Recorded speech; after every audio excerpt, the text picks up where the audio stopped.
সবসময় একই খাবার খেতে খেতে আমরা কিন্তু সবাই বিরক্ত হয়ে যাই। মাঝে মধ্যে স্বাদের ভিন্নতা খুবই দরকার হয়ে পড়ে। আর স্বাদের ভিন্নতার কথা যখন আসে তখন ভর্তা ছাড়া কোনো কিছু মাথায় আসে না, কারণ যে কোনো ধরনের ভর্তা আমার লিটারেলি অনেক বেশি পছন্দ। আর ভর্তা দিয়ে আমি নিমেষে এক প্লেট ভাত খেয়ে ফেলতে পারি। আই থিঙ্ক অনেকেই ভর্তা লাভার আছে যারা ভর্তা দিয়ে এক প্লেট ভাত অনায়াসে খেয়ে ফেলতে পারবে।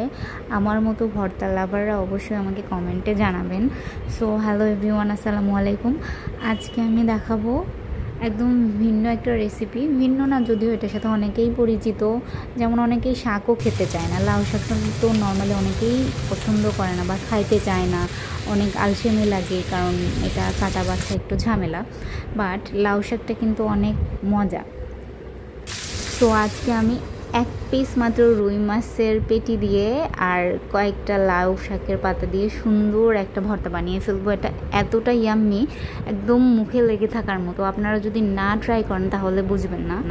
আর এই ভর্তাটা বানানোর জন্য আমি নিয়েছি কয়েক টুকরা লাউয়ের পাতা, সুন্দর মতো কেটে বেছে ধুয়ে নিয়েছি, আর এক পিস রুই মাছ, আর বেশ কিছু পেঁয়াজ কুচিটা আমি একটু বেশি দিয়েছি যাতে করে ভর্তাটা করলে অনেক মজা হবে। আর বেশ কিছু রসুন কুচিও আমি দিয়েছি, আর হচ্ছে গিয়ে লাগছে এখানে কয়েক টুকরা আস্ত কাঁচামরিচ। আসলে ঝালটা আপনাদের যার যার টেস্টের উপর ডিপেন্ড করে। কেউ কম ঝাল খায়, কেউ বেশি ঝাল খায়, এটার উপর ডিপেন্ড করে আপনারা ঝালটা পরিমাপ করে দিবেন। আর এখানে আমি হচ্ছে একটু লবণ আর হচ্ছে কি এক চিমটিখানি হলুদ আমি দিয়ে এটা সুন্দর মতো ঢেকে দিয়ে একদম ভেজে নিব, ভাজা করে নেবেন। আর এই ভাজাটা একটু লাল লাল হলে বেশি ভালো হয়, পানি পানি থাকলে এটা এত মজা লাগবে না। আর অবশ্যই এই ভাজিটা কিন্তু আপনারা সরিষার তেল দিয়ে করবেন, না হলে ভর্তার সম্পূর্ণ স্বাদটা আপনারা পাবেন না। আর হচ্ছে এই তো আমার ভাজাটা হয়ে গেছে। এখন আমি একটা শিলপাটা নিয়ে নিয়েছি, এর মধ্যে আমি সুন্দর মতো এটা একটু বেটে নেব হালকা।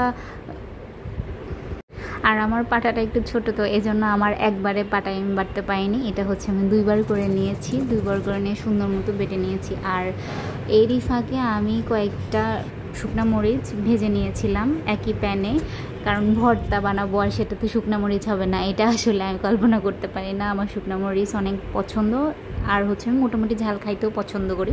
এই জন্য আমি কয়েক পিস আর কি শুকনা মরিচও ভেজে এর মধ্যে সুন্দর করে বেটে দিয়েছি। আর লাস্টলি আমি হচ্ছে গিয়ে আর একটু সরিষার তেল দিয়ে ভর্তাটা সুন্দর মতো মাখিয়ে নিলাম। ব্যাস রেডি হয়ে গেল একদম মজার একটা ভর্তা। আপনারা এটা হচ্ছে গরম ভাতের সাথে 2 প্লেট ভাতও খেয়ে ফেলতে পারবেন, অনেক মজা। আর হচ্ছে গিয়ে পাটা মোছা ভাতটা আমার অনেক পছন্দ, এই জন্য আমি পাটায় কিছুটা